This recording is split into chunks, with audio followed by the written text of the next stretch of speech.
Já ouviram falar sobre isso? Já tiveram Não, alguma aula sobre o princípio de Arquimedes? acho que não. Não? Acho que sim. Sim? O que é o princípio de Arquimedes? Vocês já devem ter percebido, né? Todo mundo brinca um pouco com isso, que quando a gente entra numa piscina, né, fica mais fácil levantar, pegar alguém no colo, a pessoa fica bem mais leve, né? Ou pelo menos parece mais leve. Inclusive, usa-se muito um termo que é chamado de peso aparente. Quem investigou isso foi um grego, há muito tempo, Arquimedes, e ele investigou essa questão da força que um objeto recebe quando ele é colocado no meio líquido, né? Por uma questão muito interessante. Ele tinha que dar uma resposta para o soberano da cidade que ele vivia, ou ele poderia até morrer se não conseguisse dar uma solução para o problema que foi apresentado a ele, né? Naquela época, os cientistas tinham uma vida dura, né? Ou ele achava a resposta, ou ele perdia a cabeça, literalmente.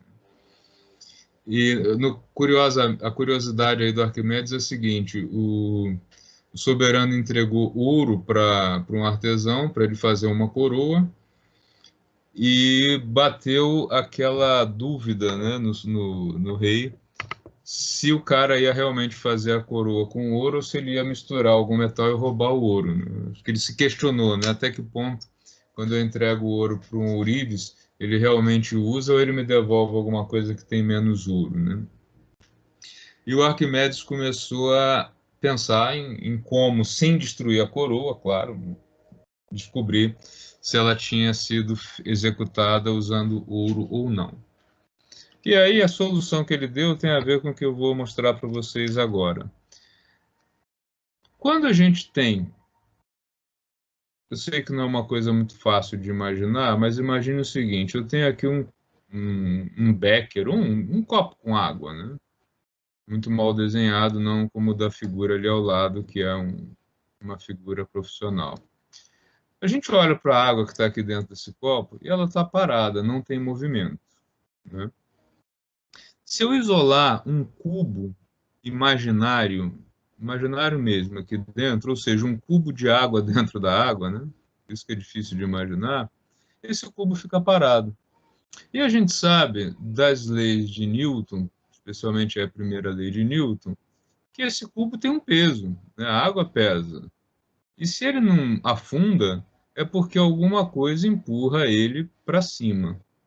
E essa força que mantém essa água aqui estável é o que o Arquimedes chamou de empuxo.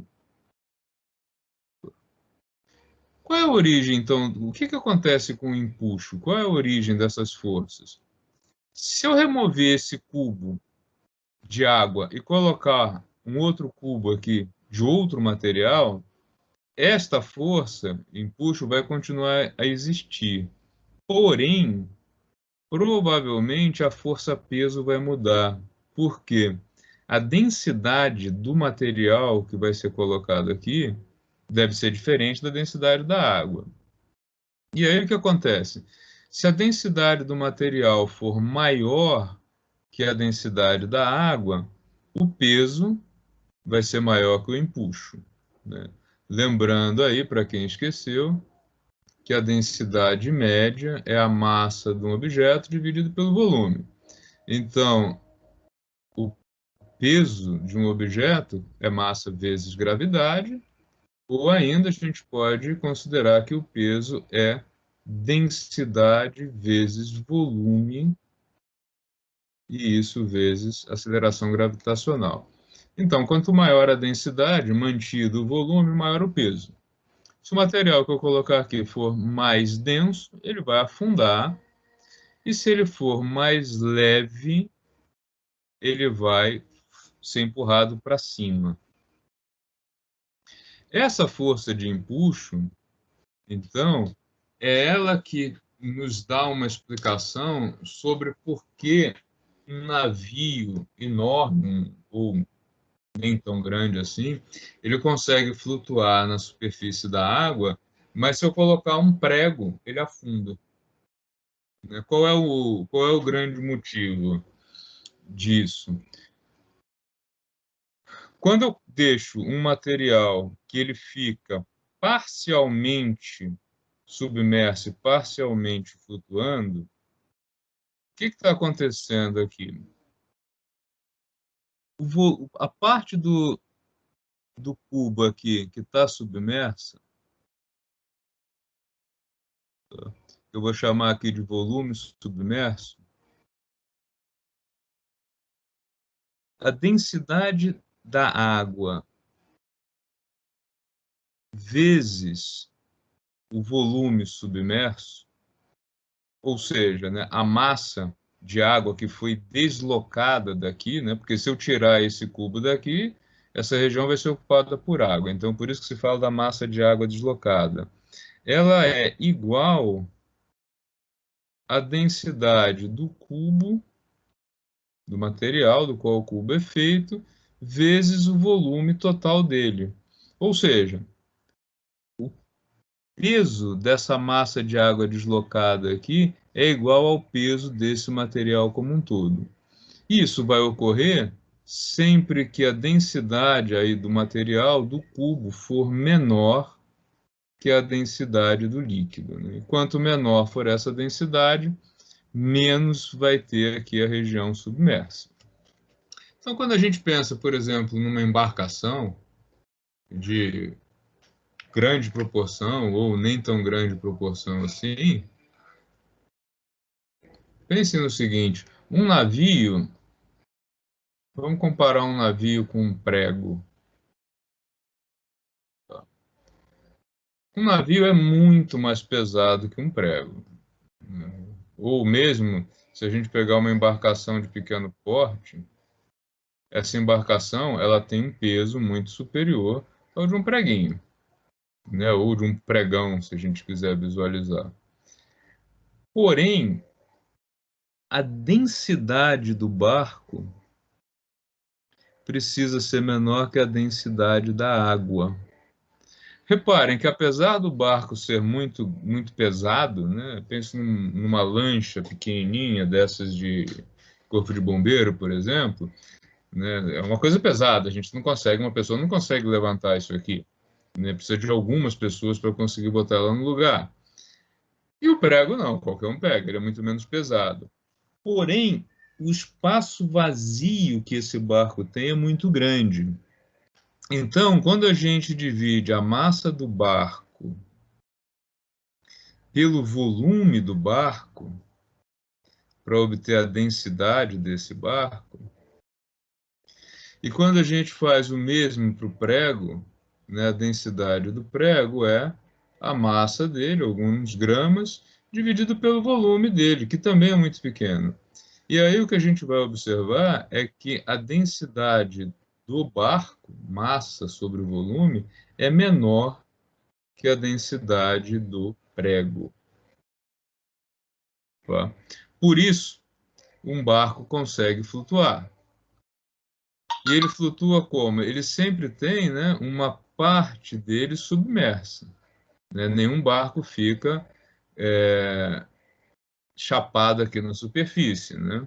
Ele sempre tem uma parte submersa. Até mesmo a jangada, que parece que está submersa, a jangada tradicional lá dos pescadores do Nordeste, ele tem uma parte submersa.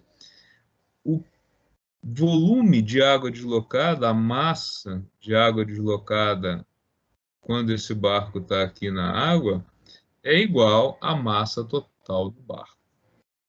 Inclusive, vocês podem observar nos portos, se tiver a oportunidade de visitar algum porto de carga, que quando o navio está descarregado, ele fica com um volume de água, ele fica com um volume submerso menor do que sem carga, tá? E aí até uma curiosidade, o lastro do navio, alguém já ouviu falar desse termo? Lastro de navio? O lastro ele vem do seguinte, vamos pensar num super navio de carga. Eles têm lá algumas coisas aqui na superfície. Eu gosto desse exemplo com o petroleiro, né? E ele tem um espaço oco, né, aqui embaixo, exceção da casa de máquinas, claro, mas ele tem um espaço oco muito grande, que é onde ele transporta a carga. O que acontece? Se esse barco estiver totalmente vazio, ele chegou num porto, esvaziou, né, entregou o óleo que ele estava transportando, o que que vai acontecer? Ele vai ficar com uma região submersa muito pequena. E esses barcos, quando ficam com uma região muito pequena, o chamado centro de gravidade dele, que normalmente está por aqui, ele fica acima da superfície do mar e esse barco vira com grande facilidade, né? E aí o que que se faz? O barco vai receber lastro, ele vai receber algum peso para poder navegar. No caso dos navios de petróleo, eles enchem com água, né? Aí, quando ele volta a ter uma densidade maior, ele passa a ter um volume submerso menor, até que esse centro de gravidade fique aqui embaixo. E aí, ele, de novo, fica um transporte estável, né? Então, se o barco tiver a superfície, o centro de gravidade muito próximo aqui da parte mais baixa, ele fica como um João Bobo, né? O João Bobo é aquele boneco que você bate nele, ele chacoalha para um lado para o outro, mas ele não cai. Ele não cai porque o centro de gravidade dele está embaixo, tá? Os automóveis e as embarcações, eles são projetados para ter o centro de gravidade aqui mais baixo possível, tá? Então, o volume de água submerso, o peso desse volume de água submerso, ele tem que ser igual ao peso total do navio para que nós tenhamos essa situação aqui. Opa, volta para lá, para que nós tenhamos essa situação aqui, que o peso do objeto seja igual ao empuxo, e aí ele fica em equilíbrio. Tá? Gente, alguma dúvida com relação a isso? Entenderam o conceito? Sim, não? Sim. Então, sim, tá. O que que a gente faz no laboratório para fazer uma verificação da lei de Arquimedes? É um experimento bem simples e bem rápido. A gente faz o seguinte, deixa eu pegar uma figurinha aqui. A gente não faz isso com maçã, tá? A gente faz isso com uma, um cilindro, né? Pendurado, mas eu achei que com a maçã ia ficar mais bonitinho para ilustrar aqui. Achei essa figura mais divertida do que a figura séria do laboratório. A gente faz o seguinte no laboratório: vocês penduram não uma maçã, como eu disse, mas um cilindro, né? E aí, como é que é feito o experimento? Primeiro, vocês medem o peso do cilindro, o peso do cilindro normal, fora da água, né? Depois, o cilindro é mergulhado na água, e aí o aparelhinho, né, o dinamômetro que mede aí a deformação e, portanto, o peso dele, vai medir o chamado peso aparente. E nós sabemos que o peso aparente, ele nada mais é que o peso do objeto menos o empuxo. Tá? Então, se a gente tem o peso e o peso aparente, a gente tem uma medida do empuxo, que é, portanto, igual ao peso menos o peso aparente. Ou seja, de quanto que o peso do objeto foi reduzido quando ele foi colocado aqui dentro do líquido. Tá? E aí, como é que a gente faz para confrontar esse dado com outro dado experimental? é feito assim. Usando um paquímetro, a gente repete uma experiência lá do semestre passado, que é medida do volume do cilindro. O volume do cilindro é igual a π, raio da base, vezes a altura do cilindro, né? Então, usando um paquímetro, né, vocês podem medir. Acho que vocês, não lembro se vocês chegaram a fazer esse experimento, acho que não. A gente só fez a simulação.